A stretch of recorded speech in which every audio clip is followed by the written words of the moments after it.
Lorsque la nouvelle parvint à Londres, Winston Churchill, fou de colère, donna l'ordre bref et impitoyable « couler le Bismarck à tout prix ». À partir de ce moment, tout l'appareil de guerre maritime britannique allait se concentrer sur un seul ennemi. Et à peine quelques heures plus tard, une flotte de chasse d'une ampleur inédite prit la mer. 6 cuirassés, 2 porte-avions, 13 croiseurs et 21 destroyers lancés aux trousses d'un seul navire. Mais ce navire n'était pas comme les autres. C'était le Bismarck, bête d'acier de 50 000 tonnes, machine de guerre redoutable, protégée par une cuirasse que l'on croyait presque impénétrable et armée de 8 canons de 390 mètres capables de briser tout adversaire. Les amiraux britanniques savaient que si l'on ne parvenait pas rapidement à stopper ce géant, les routes commerciales de l'Empire deviendraient vulnérables et la guerre pouvait basculer en faveur de l'Allemagne. Alors que les cartes marines se couvraient de flèches et de manœuvres tracées à la hâte, le Bismarck s'éloignait déjà, laissant derrière lui une traînée d'huile qui finirait par signer son destin. C'était le début de la chasse la plus implacable de la Seconde Guerre mondiale. Un monstre d'acier, seul face à une armada entière. Février 1939. Un vent glacial balayait Hambourg et transperçait jusqu'aux eaux, mais sur les chantiers navals régnait un silence solennel, seulement troublé par le martèlement des ouvriers et le murmure d'une foule venue assister à un spectacle hors du commun. La mise à flot d'un nouveau colosse. Sur ses berres, la coque encore incomplète, mais déjà imposante, trônait comme une promesse de puissance. C'était le futur navire amiral de la Kriegsmarine, destiné à porter le nom de l'un des symboles de l'unité allemande, le Bismarck. Ses flancs massifs brillaient sous le soleil d'hiver et ses dimensions inspiraient à la fois fierté et respect. 3 années d'efforts avaient été nécessaires pour en arriver là. Officiellement, le navire devait rester conforme aux limitations imposées par les traités internationaux. Mais tous savaient que son déplacement réel allait bien au-delà de 50 000 tonnes. Plus de 250 mètres de long, 36 mètres de large, une autonomie de 10 000 milles. Chaque chiffre sonnait comme un défi au reste du monde. L'Allemagne venait de donner naissance à un prédateur destiné à contrôler l'océan. La cérémonie rassembla des centaines d'ouvriers, des officiers, ainsi que les plus hauts dignitaires du Reich. Même Hitler était présent pour ce moment symbolique. Mais l'instant le plus marquant fut l'apparition d'une jeune femme. La petite fille d'Otto von Bismarck, le chancelier de fer, dont le nom allait désormais se confondre avec ce cuirassé. Elle brisa une bouteille de champagne contre le flanc froid du navire et sous les applaudissements nourris, le Bismarck toucha l'eau pour la première fois. Dès cet instant, l'Allemagne possédait son nouvel emblème de puissance et d'ambition. Les journaux, pleins d'enthousiasme, parlèrent déjà d'invincibilité. Les Alliés, eux, suivaient la nouvelle avec inquiétude. Quant aux marins choisis pour constituer l'équipage, ils regardaient ce géant avec fierté, conscients qu'ils allaient servir sur le navire le plus imposant de leur époque. Au printemps 1941, l'attente fit place à l'action. Le mot d'ordre, sec et ambitieux, s'appelait Rheinübung. Percer vers l'Atlantique, frapper les convois, s'appuyer sur la longe, la vitesse et l'effet de surprise. La composition de la force était sérieuse, sans être idéale. Le Bismarck devait opérer de concert avec le croiseur lourd Prinz Eugen, appuyé par des destroyers pour la phase initiale. Le Scharnhorst et le Gneisenau étaient indisponibles à Brest. Le Tirpitz n'était pas encore prêt. Le 18 mai, sous un ciel bas, le Bismarck quitta Gotenhafen, glissant vers les eaux de Norvège, misant sur brouillard et grain pour masquer sa progression avant le saut au large par le détroit du Danemark. La discrétion, toutefois, s'effilocha rapidement. Repéré par un croiseur suédois, le groupe fut signalé et l'information remonta vite au poste d'écoute britannique. L'amiral Günther Lutyens fit alors un choix risqué mais logique à ses yeux. Éviter les arrêts superflus, même pour compléter le plein, et gagner du temps tant que la mer offrait encore une fenêtre. Le 23 mai, l'atmosphère à bord était électrique. Les opérateurs détectèrent des échos suspects, et bientôt, dans la brume, apparurent les silhouettes du Suffolk et du Norfolk, croiseurs britanniques qui entreprirent de suivre à distance, transmettant régulièrement des relèvements. Les premières salves du Bismarck tonnèrent pour les tenir à l'écart, sans résultat décisif. L'acharnement de la poursuite et la visibilité capricieuse faisèrent de la progression une partie de cache-cache épuisante. Un radar allemand se mit en défaut sous l'effet des tirs, contraignant Lutyens à placer le Prinz Eugen en tête pour bénéficier de sa détection. La nuit s'écoula dans un grondement de turbines et d'ordres brefs. Chacun comprenait qu'un engagement majeur devenait inévitable. Le détroit n'offrait ni l'espace ni la clémence nécessaire pour un tel duel, mais il fallait passer. À l'aube du 24 mai 1941, dans un vent coupant et sous un ciel d'acier, deux ombres se détachèrent à l'horizon. C'était le Hood, fierté de la marine britannique, et le tout récent Prince of Wales. Ils vinrent droit à l'ennemi et ouvrirent le feu les premiers. Les Allemands répondirent presque aussitôt. Le Prinz Eugen toucha le Hood, déclenchant un incendie. Puis, le Bismarck concentra sa puissance et un de ses obus atteignit une zone vitale. En quelques instants, le Hood se brisa et disparut, laissant la mer jonchée de débris et de flammes. 3 survivants seulement furent repêchés dans cette eau glacée. Sur le Bismarck, le silence s'installa un instant, un silence d'incrédulité. La légende britannique venait de s'éteindre en moins de 10 minutes. Le Prince of Wales, lui, parvint à placer plusieurs coups au but, dont un à l'étrave qui provoquerait une voie d'eau tenace et des pertes de vitesse. Sous le feu contraire, endommagé et en difficulté, il se retira sous écran de fumée. Lindemann, homme de métier, souhaitait poursuivre pour achever l'adversaire. Lutyens s'y refusa. Chaque minute passée dans ces parages augmentait l'exposition à d'autres forces adverses. Le cap fut mis vers le sud, en direction de l'Atlantique, et au-delà, des côtes françaises occupées, où la Luftwaffe pourrait offrir une couverture. Cette victoire, pourtant, avait un goût amer. La proue endommagée faisait suinter du combustible, traçant sur la mer une cicatrice sombre, visible du ciel. C'était une signature involontaire qui, bientôt, attirerait les chasseurs. Dans les ports et les bases britanniques, la stupeur fit place à la résolution. Le message de Churchill avait valeur de serment. Le Bismarck serait traqué sans relâche. Partout, on mettait des équipages en alerte, on armait des escadrilles, on rassemblait des groupes de surface. Le piège commençait à se refermer.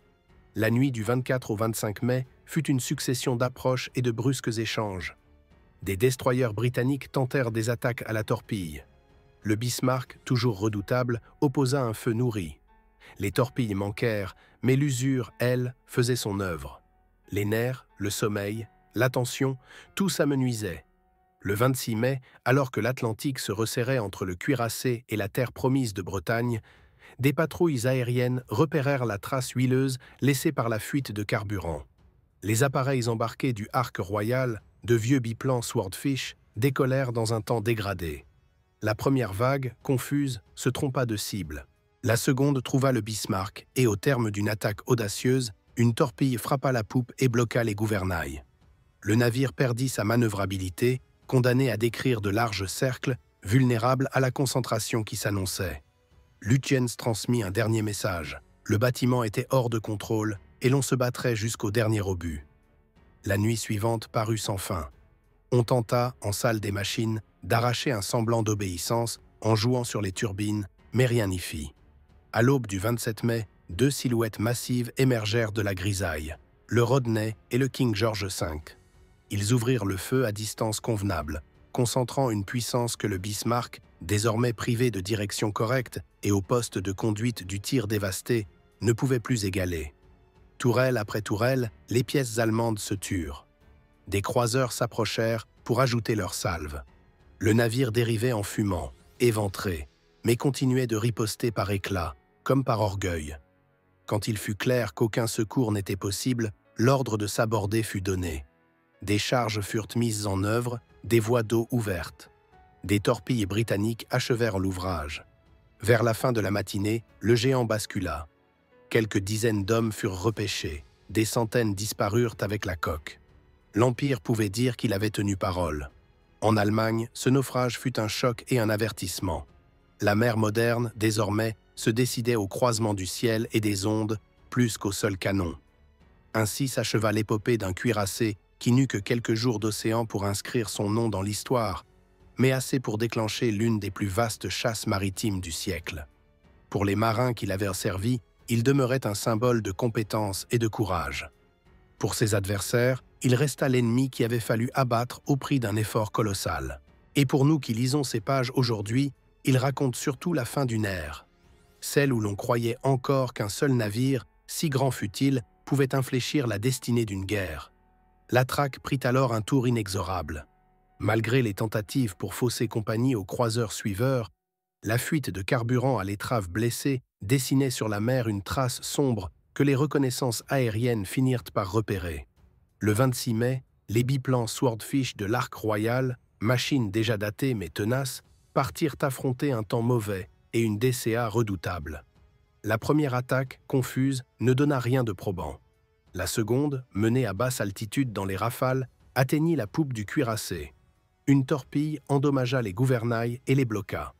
Dès lors, le Bismarck ne put plus gouverner qu'en de grands arcs, perdant l'avantage de sa vitesse et surtout de sa liberté de manœuvre.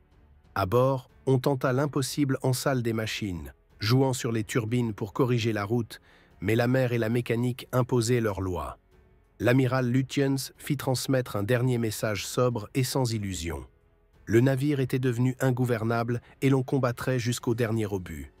La nuit s'étira dans l'inquiétude et la fatigue, au rythme des destroyers adverses qui harcelaient, sans parvenir à porter le coup décisif. À l'aube du 27 mai, deux masses grises émergèrent de la brume et du vent, le Rodney et le King George V. Les Britanniques ouvrirent le feu les premiers, à plus de 20 km, avant de réduire la distance.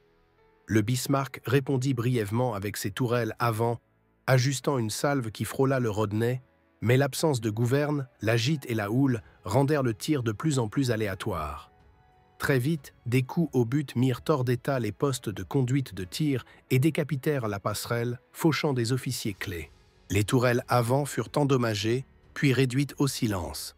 La direction de tir arrière prit le relais un court moment, avant d'être, elle aussi, neutralisée. À mesure que la cadence britannique s'intensifiait et que la distance tombait à quelques milliers de mètres, le superstructure du Bismarck se transforma en amas de tôles tordues et de feux ouverts. Les croiseurs Norfolk et Dorsetshire vinrent ajouter leurs salves, tandis que les grosses pièces des deux cuirassés britanniques pilonnaient sans relâche. Vers 10 heures, après des centaines d'obus de gros calibre tirés à très courte portée, le Bismarck n'était plus qu'une coque éventrée, en feu de l'étrave à la poupe, s'enfonçant par l'arrière avec une forte gîte sur bâbord. Les Britanniques, à court de carburant pour leurs propres bâtiments lourds, passèrent le relais au Dorsetshire qui s'approcha pour lancer des torpilles. Plusieurs frappes l'atteignirent encore. Constatant l'absence de toute issue, l'équipage allemand mit à exécution les mesures de sabordage, charges internes et ouverture de voies d'eau.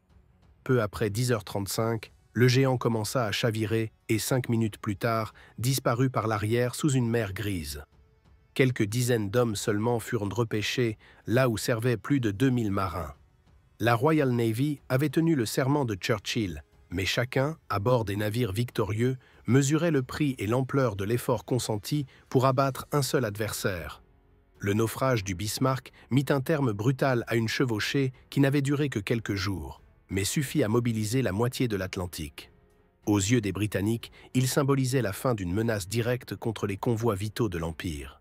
En Allemagne, il fut perçu comme un coup porté au prestige et un rappel sévère des réalités nouvelles de la guerre sur mer. La supériorité ne s'y joue plus seulement au calibre des canons, mais dans l'alliance de l'aviation, du radar et de la coordination interarmes. Quant aux marins des deux camps, ils gardèrent de ces heures un souvenir mêlé d'orgueil professionnel et de gravité, lucides sur ce que coûte, en vies humaines, la chute d'un géant. Les essais en Baltique furent aussi instructifs que parfois ingrats. La plateforme de tir se montra remarquablement stable, mais la manœuvrabilité pure, surtout l'idée de corriger la route aux seules hélices, atteignit rapidement ses limites. Les hommes comprirent que ce géant, pour donner sa pleine mesure, avait besoin d'espace, de mer ouverte et d'un commandement qui sache renoncer à la témérité inutile. Quand, au printemps 1941, l'ordre de sortie vers l'Atlantique tomba, l'équipage s'y prépara avec sérieux, sans illusion et sans forfanterie. Tout ce qui suivit est connu. L'irrésistible montée aux extrêmes après la perte du Hood, l'ordre de Churchill, la nasse qui se referme, la torpille des Swordfish qui immobilise la gouverne, puis l'aube finale sous le feu du Rodney et du King George V. Vue d'aujourd'hui, cette séquence dit moins la toute-puissance d'un cuirassé que la fin d'un monde. La mer moderne ne se gagne plus seulement à la force des pièces de 380 miaètes, mais par la complémentarité des moyens, avions embarqués, réseaux d'écoute, coordination patiente de flottes nombreuses. Le Bismarck, si bref fut son voyage, eut ce pouvoir paradoxal, contraindre l'adversaire à montrer, en accéléré, ce que serait la guerre navale de la décennie à venir. Pour les marins allemands qui l'ont servi, le navire demeure le souvenir d'une discipline exigeante, d'une fierté professionnelle et d'un courage lucide face à l'inéluctable. Pour les équipages britanniques, il reste l'ennemi qui a coûté le Hood et justifié une chasse sans équivalent, conclue par l'exécution méthodique d'un adversaire privé de manœuvre. Pour l'histoire, enfin, le Bismarck n'est ni mythe ni simple épouvantail. Il est le jalon qui sépare l'âge des grands duels d'acier de l'air où priment l'aviation, l'électronique et la patience stratégique. Et si son nom continue d'émouvoir, c'est peut-être parce qu'il cristallise en quelques jours d'océan l'orgueil des ingénieurs, la bravoure des équipages et le prix, toujours trop lourd, des victoires en mer. Le 14 février 1939, la mise à l'eau fut un événement autant politique que maritime. Sous les regards des dignitaires et des ouvriers, la marraine brisa le champagne et la coque glissa, solennelle, vers la surface d'un port saisi par l'hiver. Les mois qui suivirent furent consacrés à l'achèvement et aux essais en Baltique. On éprouva les chaudières, on poussa les turbines, on tira pour de bon, dans le fracas profond d'une artillerie qui semblait promettre la domination au duel. Une vérité s'imposa. Le Bismarck était né pour la haute mer, pour les longues routes battues par les vents d'ouest, plus que pour les chenaux serrés et les manœuvres d'Estrane. Ernst Lindemann, marin froid et exigeant, prit son bord. Son autorité sans grand geste, son souci du détail et de la préparation gagnèrent vite l'équipage. Au printemps 1941, le nom de code Rheinübung donna sa couleur à la mission. Gagner l'Atlantique, bousculer les convois, contraindre l'adversaire à disperser ses forces. L'association choisie, Bismarck et Prinz Eugen, disait un compromis. De la puissance de feu et une escorte lourde au départ, mais sans la masse que l'on aurait souhaité si le Scharnhorst, le Gneisenau ou le Tirpitz avaient pu se joindre. La route le long de la Norvège, avec l'appoint des brumes et des grains, devait masquer le passage vers le détroit du Danemark. Mais les mers du Nord n'offrent pas si facilement l'oubli. Une détection, puis une autre, des signaux qui convergent vers Londres, et l'effet de surprise se délite déjà alors que les turbines ronflent dans la lumière livide des hautes latitudes. Le 23 mai, 2 croiseurs britanniques prirent le contact et gardèrent leur distance, transmettant relèvement et cadence comme on tend un filet sans s'exposer. Les Allemands ripostèrent pour les écarter, mais sans pouvoir rompre ce fil ténu. Un radar en défaut, le Prinz Eugen placé en tête, la progression continua pourtant, tendue, précipitée, sous l'impression croissante que la rencontre devenait inévitable. À l'aube du 24 mai, quand les silhouettes du Hood et du Prince of Wales émergèrent, il n'y eut plus que la logique brute des salves et des corrections. Le Hood, orgueil de la Royal Navy, encaissa d'abord un coup qui alluma un incendie, puis un obus, passé où il ne fallait pas, ouvrit l'abîme. La déflagration coupa court à tout, ne laissant sur l'eau que débris et fumée. 3 survivants seulement furent arrachés au froid. Quelques minutes avaient suffi pour bouleverser l'équilibre moral d'une nation maritime. Le Prince of Wales, lui, toucha l'étrave allemande et la fit souffrir. Une voie d'eau, une traînée d'huile, comme une signature imposée par la mer, puis le repli britannique sous écran de fumée. Lindemann eût voulu finir l'adversaire. Lutyens, pesant l'instant, préféra l'océan et la promesse d'une couverture aérienne au-dessus des côtes françaises occupées. Cette décision, militaire, raisonnable, scella pourtant la suite. La trace sombre sur l'Atlantique, les patrouilles, l'entonnoir qui se resserre, l'obstination méthodique d'une marine qui a fait de l'ordre de Churchill un engagement personnel. La nuit laissa place au vieux biplan d'un porte-avions qui déjà incarnait l'avenir. Les Swordfish de l'Arc Royal, vol bas, rafale, un ciel qui secoue les toiles et tord les trajectoires. La première tentative se perdit dans la confusion. La seconde trouva la poupe, et avec elle, la vulnérabilité vraie d'un géant. Gouvernail bloqué, manœuvre morte, grands arcs subis au gré de la houle. À bord, les équipes machines jouèrent des tours et des régimes pour gratter un semblant d'autorité sur la route. Mais on ne triche pas avec l'océan quand les organes vitaux cèdent.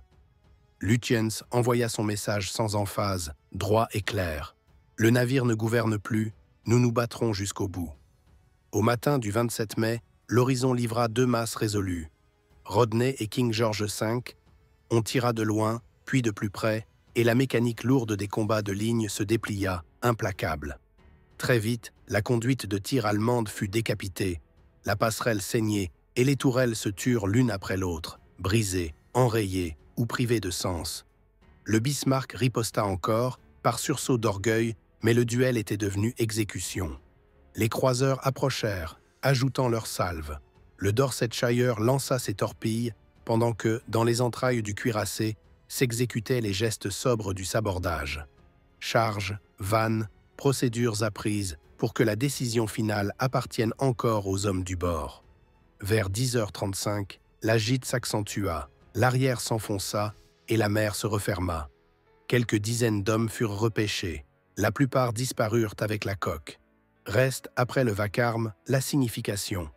Le Bismarck n'a eu que quelques jours d'océan, mais assez pour imposer à son adversaire une mobilisation inédite et pour révéler en accéléré la vérité de la guerre navale moderne. Les pièces de 380 mm ne suffisent plus quand l'aviation embarquée, le radar, l'écoute et la coordination patiente dictent le tempo.